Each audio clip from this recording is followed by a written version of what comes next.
আপনারা ইমাম বরকতকে গ্রেফতার করতে পেরেছেন? পারেননি, পারেননি।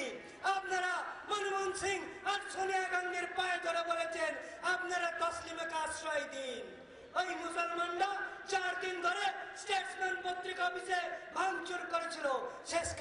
শেষকালে ওদের দাবির কাছে মাথা নিচু করে, ও কমরেড ভাই, ও সিপিএম ভাই, ও এসইউসি ভাই, শুনে রাখো, ওই মুসলমানদের দাবির কাছে মাথা নিচু করে স্টেটসম্যানের এডিটর এবং পাবলিশারকে গ্রেফতার করা হয়েছিল এবং তাদেরকে জামিন নিয়ে বেরিয়ে আসতে হয়েছে। মুসলমানরা তাদের জলসাতে হিন্দুদের সম্বন্ধে কুকত্ব বলবে, হিন্দুর মন্দির ভাঙবে, হিন্দুর মূর্তিতে প্রস্রাব করবে। বুদ্ধদেব ভট্টাচার্যের পুলিশের ক্ষমতা নেই। দেগঙ্গের ঘটনা যারা জানেন না পরে দেখবেন, যখন হিন্দুদের বাড়ি লুট হচ্ছে, হিন্দুরা যখন ওখানে দাঁড়ানো ডিএসপি কে বলছে যে স্যার দেখুন স্যার এরা একটু আটকান, তো ডিএসপি সাহেব বলছেন রমজানের মাস চলছে, লাঠি চালানোর আদেশ নাই। রমজানের মাসে নাকি, রমজানের মাসে হিন্দুর বাড়ি লুট করার আদেশ আছে, রমজানের মাসে মন্দির ভাঙার আদেশ আছে, রমজানের মাসে মূর্তিকে অপবিত্র করার আদেশ আছে, কিন্তু ওদেরকে লাঠি চালানোর আদেশ নেই। এই হচ্ছে আমাদের রাজ্য পুলিশ। এই পুলিশ আমাদেরকে রক্ষা করবে বন্ধু, তার আজকে মেটিয়া বুরুজ পার্ক সার্কাস আর রাজাবাজার হিন্দু শূন্য হয়ে যেত না। তাই বাংলার গ্রামগঞ্জের হিন্দু, তাই পুলিশকে স্মরণ করিয়ে দিতে চাই, যখন হিন্দু কর্মীদের পিছনে বেতনের বাড়ি মারেন আপনারা, মেরে বীরত্ব দেখান। আপনাদের deputy commissioner port, DC port Binod Mehta একমাত্র সৎ পুলিশ অফিসার, যে ডক এরিয়ার কমিশনার হয়েও ঘুষ খেত না। সে স্মাগলারদের পিছনে ধাওয়া করে ওই গার্ডেন নিচের গলিতে যখন ঢুকেছিল, তখন ডিসি পোর্ট বিনোদ মেহতাকে নৃশংসভাবে হত্যা করা হয়েছিল, তার লিঙ্গ কেটে দেওয়া হয়েছিল, তার চোখ উপড়ে নেওয়া হয়েছিল। ও কলকাতা পুলিশের পারফাট্টায় করা পুলিশ অফিসাররা, আপনারা পেরেছেন ডিসি পোর্ট বিনোদ মেহতার হত্যাকারীদেরকে, প্রকৃত হত্যাকারীর ষড়যন্ত্রকারীদেরকে গ্রেফতার করতে? আপনারা পারেননি। পুলিশ অফিসার আপনারাও এই ইসলামিক আতঙ্কবাদ, এই ইসলামিক আগ্রাসন এর হাত থেকে, এই বর্বরতার হাত থেকে আপনারাও রক্ষা পাবেন না। তাই বন্ধু, আজকে বাংলার গ্রামগঞ্জের মানুষদেরকে আমি শুধুমাত্র 2টি ছোট্ট উদাহরণ দেব। জ্যোতি বসু, পরলোকগত প্রয়াত নেতা জ্যোতি বসু, তাদের বাড়ি ছিল ঢাকা জেলার বাড়তি গ্রামে, কিন্তু জ্যোতিবাবুর বাবা এই বালিগঞ্জের হিন্দুস্থান পার্কে একটা বাড়ি করে গেছেন, সেটা এখনো আছে, আপনারা গেলে এখনো দেখতে পাবেন। ডাক্তার নিশিকান্ত বসু 47 সালের আগেই কিন্তু বালিগঞ্জের বাড়িটাই ঢাকা থেকে এসে করে গিয়েছেন। কেন? কারণ তার দূরদৃষ্টি ছিল, তাই তো তার ছেলে এতদিন আমাদের মাথায় আর থাপ্পড় মেরে চড়াতে পারলো। নিশিকান্ত বসুর দূরদৃষ্টি ছিল যে মুখে যতই হিন্দু মুসলিম ভাই ভাই কথা বলি না কেন রে ভাই, এখানে থাকতে পারবো না, তাই যাই। এখনো তো বালিগঞ্জে কলকাতায় জায়গা সস্তা আছে, তাই 1940-42 সালে বালিগঞ্জে বাড়িটা করে গিয়েছিলেন। কিন্তু এই যোগেন মন্ডলের চারা চামুন্ডা, আমার মতুয়া সম্প্রদায় হরিচাঁদ গুরুচাঁদের শিষ্যরা, তাদের তো অত দূরদৃষ্টি ছিল না যে এই বাংলায় আমরা থাকতে পারবো না, তাই তারা কলকাতায় এসে গুছিয়ে নেয়নি আগে থেকে। তেমনি করে আর একজন ভারতের রাজনীতিতে পূজ্য কার্তিক মহারাজ যাকে রাষ্ট্রচন্দ্র বলেছেন, সেই জওহরলাল নেহেরু, তার আদিবাড়ি কোথায় জানেন? তার আদিবাড়ি হচ্ছে কাশ্মীরে, কিন্তু তার বাপ মতিলাল নেহেরু উকিল ছিল, সেও কিন্তু এলাহাবাদে এসে ওই আনন্দ ভবনটা অর্থাৎ বাড়িটা করে রেখে গিয়েছে। কাশ্মীরের আর কোন নেতা বাড়ি করে যায়নি প্রয়াগে এসে, কিন্তু মতিলাল নেহেরু ঠিক তার বংশ পরম্পরাদের জন্য ইউপিতে এসে বাড়ি করে রেখে গিয়েছে। মুখে করছে হিন্দু মুসলমান ভাই ভাই, হিন্দুদেরকে দিনরাত গালাগালি দিচ্ছে, কিন্তু বুঝেছে এখানে আমি থাকতে পারবো না, আমার বংশধররা থাকতে পারবে না।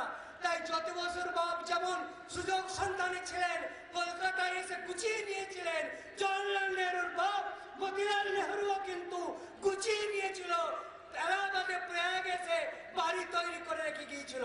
তাই বুঝতে পারছেন, তাই বুঝতে পারছেন আজকে ওই নেহরুর দলেরই উত্তরসূরি তো আজকের কংগ্রেস আর তৃণমূল কংগ্রেস, আর জ্যোতি বসুর দলেরই তো উত্তরসূরি আজকের সিপিএম। তাদের যারা নেতা তারা কিন্তু ঠিক দূর ভবিষ্যৎটাকে দেখতে পায়, তাই তারা অন্য জায়গায় গিয়ে ঠিক ফ্ল্যাট প্লট কিনে রেখেছে, গুছিয়ে রেখেছে।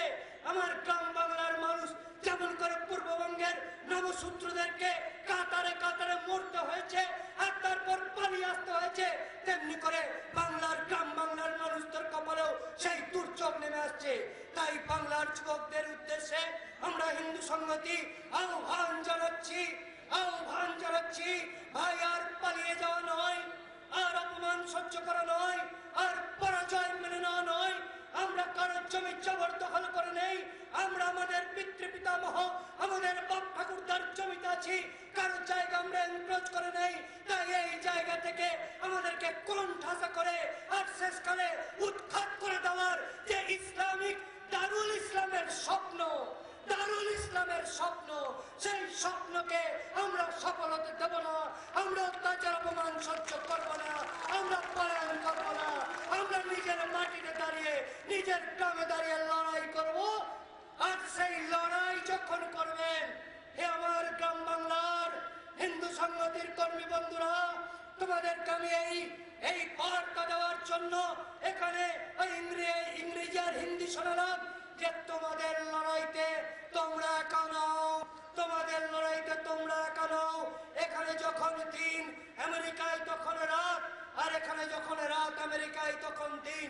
এখানে দিনে বা রাতে কোন দুর্ঘটনা, হিন্দুর উপর অত্যাচারের ঘটনা ঘটলে আমাদের ঈদের মাধ্যমে, এই নেতৃবর্গের মাধ্যমে খবর চলে যাবে দিল্লিতে, খবর চলে যাবে বোম্বেতে, খবর চলে যাবে ইউপি বিহারে, খবর চলে যাবে ডক্টর বেনকিন যেখান থেকে এসেছেন সেই শিকাগোতে, খবর চলে যাবে মিসেস মিরিয়াম জোন্স যেখান থেকে এসেছেন সেই অস্ট্রেলিয়ার সিডনিতে, খবর চলে যাবে। অর্থাৎ যেমন মুসলমানরা তারা শুধু নিজের গ্রামের শক্তি নিয়ে লড়ে না। মুসলমানদেরকে কেন ভয় পায়? একটা মুসলমান ছোট ছেলে অন্যায় করলো, একটা ছোট ছেলে মুসলমান অন্যায় করলো, তাকে একটা থাপ্পড় মারার ক্ষমতা সাধারণ হিন্দুর নেই। কেন নেই? কারণ হিন্দুরা জানে একটা 8 বছরের মুসলমান বাচ্চাকে যদি থাপ্পড় মারা যায় তার অন্যায় করার জন্য, যদি থাপ্পড় মারা যায়, এমনি 10-20টা গ্রাম থেকে 5-10 হাজার মুসলমান ছুটে আসবে।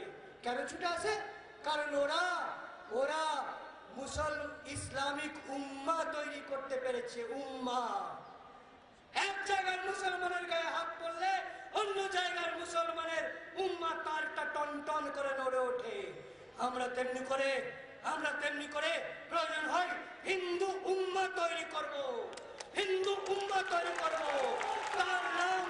তার নাম হিন্দু ব্রাদারহুড,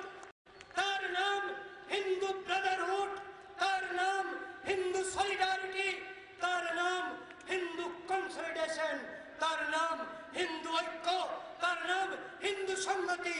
এ শুধু নামে সংহতি নয়, এক জায়গার হিন্দুর গায়ে হাত পড়লে অন্য জায়গার হিন্দুর মনের তারটা যেন টন টন করে ওঠে, অন্য জায়গার হিন্দু সে যেন ছটফট করতে করতে ঘরের বাইরে বেরিয়ে আসে।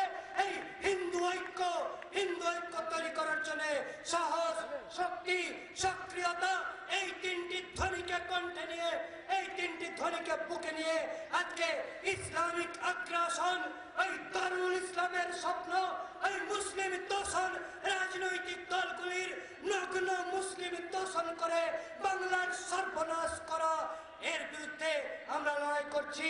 সেই লড়াইয়ে গোটা দেশ, গোটা পৃথিবীর হিন্দুর সাহায্য, এবং হিন্দুর শুধু নয়, হিন্দু বন্ধু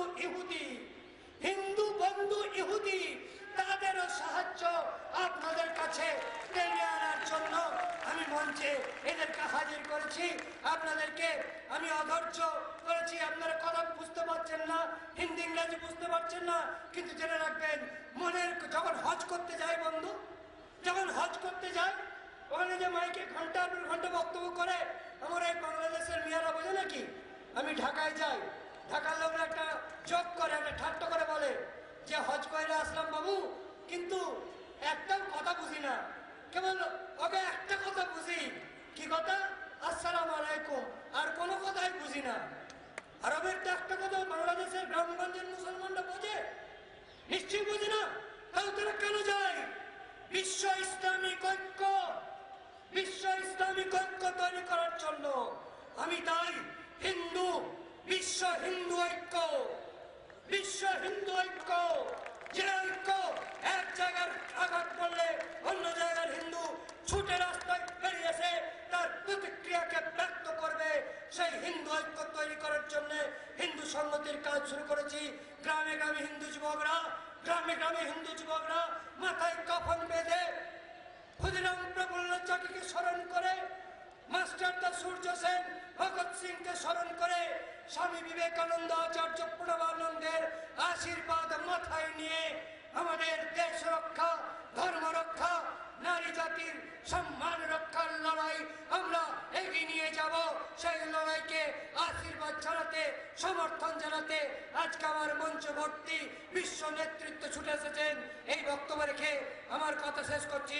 ভারত মাতা কি জয়, জয় শ্রীরাম।